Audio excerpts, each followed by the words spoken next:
All right, let's just get right to it. I want to start with a hard fact that could be costing you sales right now.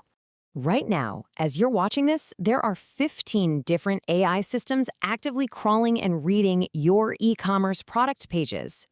But here's the kicker. Only 3 of them can actually process JavaScript properly. The other 12, they only see the raw, basic HTML. So what does that mean? It means if your price, your reviews, or your key product specs are loaded with JavaScript, well, to most of these AIs, they just flat out don't exist. This one tiny technical detail is completely changing the game for how products get discovered and sold online. So let's break down what Generative Engine Optimization, or GEO, is and why it's so critical for merchants to understand. So what is this new acronym, GEO? Simply put, it's all about optimizing your store so that these big generative AI engines, like ChatGPT, Gemini, Perplexity, will actually cite, recommend, and quote your product information directly in their answers. Now, I know what you're thinking. Isn't this just SEO? Not quite. With classic SEO, your goal is to rank #1 on a search results page. With GEO, the goal is to be the answer. You want the AI to literally use your data to build its recommendation. It's a huge shift from just ranking to actually being cited as the source of truth.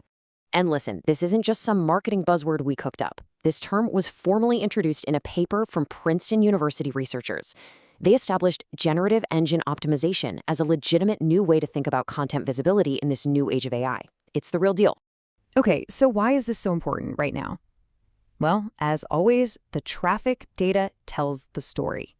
Just look at this. According to Adobe Analytics, traffic coming from AI sources to U.S. retail sites shot up by 693% during the 2023 holiday season. That is not a typo. This shift is already well underway, and it's moving incredibly fast. And get this isn't just any traffic. It is incredibly valuable. A study from Conductor found that traffic referred by AI converts 4.4 times higher than your traditional organic search traffic. We're talking about very high-intent buyers here. And if you think this is still some niche corner of the internet, think again. That same Conductor study found that a whopping 91% of e-commerce queries are now triggering an AI-generated result. It's quickly becoming the new normal for how people find products. So let's be really clear here. This is not a trend you can afford to just watch anymore. It is the new distribution layer for e-commerce, period. So to optimize for this new layer, you have to know who the players are on the field.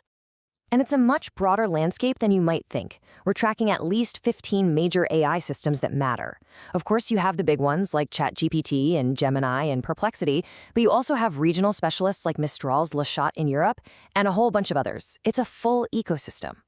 Now, the really interesting part is how these AIs actually get your product data. It really boils down to 2 different methods. First, you've got the feed-driven approach. This uses structured data, like your Google Merchant Center feed, to power those visual product carousels. In fact, one analysis found 83% of the products in ChatGPT's shopping results came straight from Google Shopping. The second method is crawler-driven, where bots just read the raw HTML on your site to create their text-based answers. And this right here, this brings us right back to the core problem we started with. Just look at this table. See that column, renders JavaScript? Notice all the no's, the bots for OpenAI, Anthropic, Perplexity, and Mistral. They can't see it. Only the big traditional search engine bots from Google and Apple can. The rest are flying blind if your key info isn't in the server-side HTML. Okay. Enough about the problem, let's talk solutions. What can you, as a merchant, actually do about this today? There are 4 clear actions you can take. First, and this is the big one, make sure your most important info, price, reviews, specs, is rendered in server-side HTML. Don't hide it behind client-side JavaScript. Second, you have to implement complete schema.org product markup. Think of schema.org as a universal translator for AIs.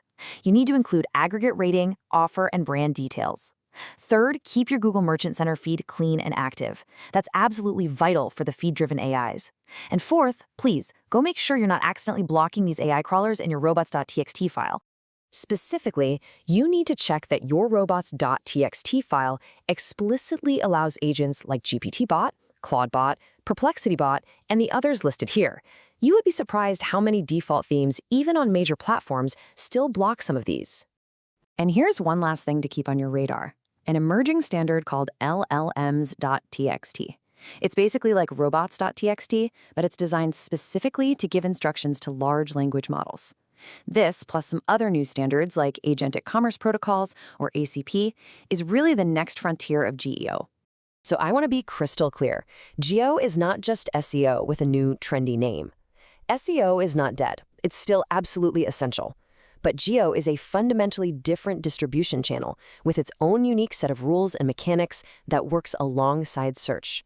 So the question you really have to ask yourself is this: is my store currently invisible to what is already the highest converting traffic source in e-commerce today? The first step is simple. You just need to find out where you stand. You have to start with an audit. You can actually run a free instant GEO audit on your store over at verityscore.io. It'll show you in seconds exactly how visible your products are to all these new AI systems. Thanks for tuning in.